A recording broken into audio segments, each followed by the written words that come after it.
Hey, my good buddy Robert Nistico is joining us. I don't know what the weather's like back there, but here in San Diego, it's always 70 and perfect, and today it ain't. And I'll tell you, when it rains like it rains here in San Diego, which happens maybe 4 days per year, people hide out and just, like, there's no cars in the parking lot of the studio. Yeah. The roads are, except for the crashes. Yeah, people doing this a lot, spinning in Crazy. the car. But great to see you, Robert. How are you, bud? Hello, gentlemen. How are you? Good, good. Robert Nistico, founder and CEO of Splash Beverage Group, SBEV, is their stock symbol. A couple of different websites: drinktapout.com, copadivino.com, salttequila.com. I talked him out of a sample of Copa di Vino. We had friends over for, well, first of all, we did a keynote deal in Detroit, and we put a thing of Copa di Vino on everybody's seat because during the thing, okay, grab some wine. Yeah. And then went out and bought some more. I'll tell you, that is a great product. I want you to talk about that for a minute because we always talk about salt tequila, we talk about tap out, we talk about your past with Red Bull, but that Copa di Vino product, I got to believe that's going to be a leading product pretty soon, Robert, because that's brilliant. Yeah, you know, it really is. And people forget that it's in a single serve format. It's actually really high quality wine. It's Columbia Valley wine. James Martin, we need to have him on the show someday. The founder, we call it the Shark Tank brand. I've mentioned that before because he went on Shark Tank twice, didn't take any money, but he's a very, very good winemaker. And for a single serve format, it's outstanding. Yeah, what's interesting is that, and there was, I think there was a Chardonnay in there, there was a Cabernet in there, and I think there was one other. But man, I'll tell you what, everyone was asking. So I believe that's got people's eyebrows coming every time you pull that out. Give us the latest, because we talked about the distribution deal with AB InBev. Let's talk about that a little bit and talk about the rest of what's going on with you guys. Yeah, the InBev deal it's really a watershed moment, an inflection point for our company. You know, when a smaller organization like ourselves aligns itself with a massive strategic like InBev, it's pretty exciting stuff, right? And what that means to people who know or don't know this space is it gives us tremendous ability for availability on shelf. You know, we've talked about this, I think, before, but Russ and Sully and Robert's drink, nobody cares if it's not on the shelf. And it also gives us a plug and play scenario as well, as long as we do our job and take care of our partners over there. So plug and play meaning, you know, new brands we can probably plug into that system as well. So it's a tremendous growth opportunity for the organization. And because we're public, I have to stop right there, but you get the message. Oh, 100%. And one of the things that you have to watch in this company is that how you guys have progressed through a very tough COVID. At the same time, took advantage of, you know, one of the spaces that was positive during COVID, and that was the alcoholic beverage space. Yeah. Talk about what's next for you guys, because I know you've been on an acquisition run. You closed your first acquisition when we first started talking to you, and that was the Copa di Vino brand that we just spoke of. Let's talk a little bit about the intersection of distribution and acquisition, because I think that's a big piece of what you guys are going for coming up in 2022, correct? Yeah, exactly. It's a really important part of our long-term growth strategy. It's not just growing legacy brands, but it is acquisition.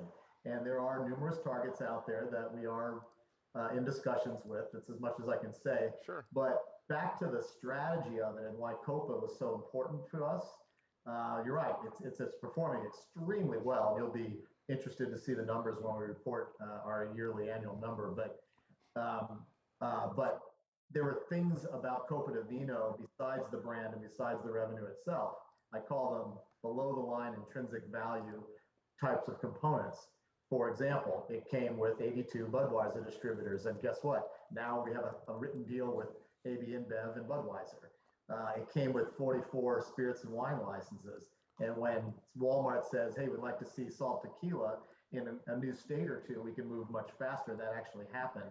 And the third thing we talked about was our paper can, the only biodegradable can that comes in Popo Loco Sangria, Popo Loco Sangria comes in the can, yeah. Is our exclusive biodegradable can in this country. We're the only ones who have it. So when we acquire somebody, there are a whole bunch of reasons for it, just beyond the revenue of the brand. Hey, by the way, Robert Nistico is our guest. He's the founder and CEO of Splash Beverage Group. SBEV is their stock symbol. You can go to splashbeveragegroup.com to find out about all of their brands, including Copa di Vino and Salt Tequila and Drink Tap Out.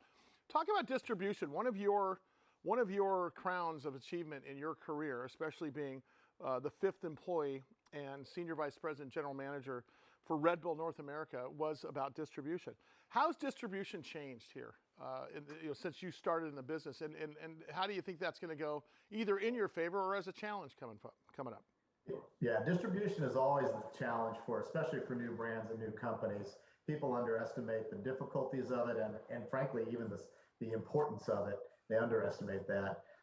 It's changed significantly. We used to be able to go either direct to retail through what we call broadliners, the Cahey's, Unifies, Core-Marks of the world, McLean's, or you're in the beer DSD network, but you rarely blended the two. Well, today it's much different. You have to use both. Sure. So you can't just be all DSD. You can't just be all broadline. So, and managing that is a challenge. Yeah. Fortunately, we have tremendous relationships, and distribution trusts us. We've been dealing with these people for many, many, many years, and it's a very, very important part of our strategy to really engage both routes to market.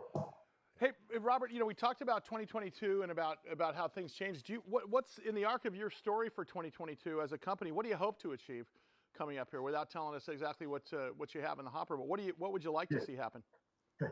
Oh, there's so many things I'd like to say, but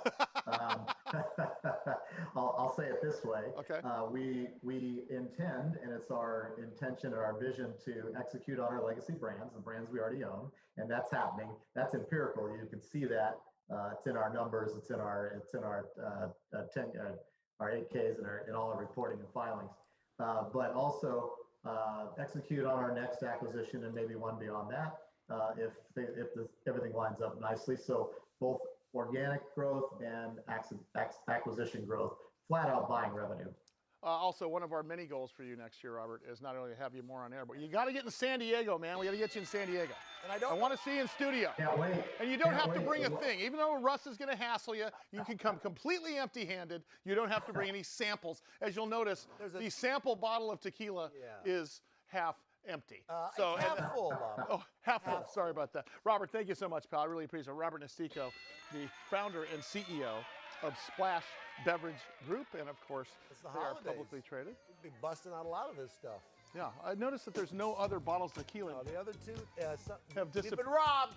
Oh, lock the doors. No more. We've been ripped off. All right.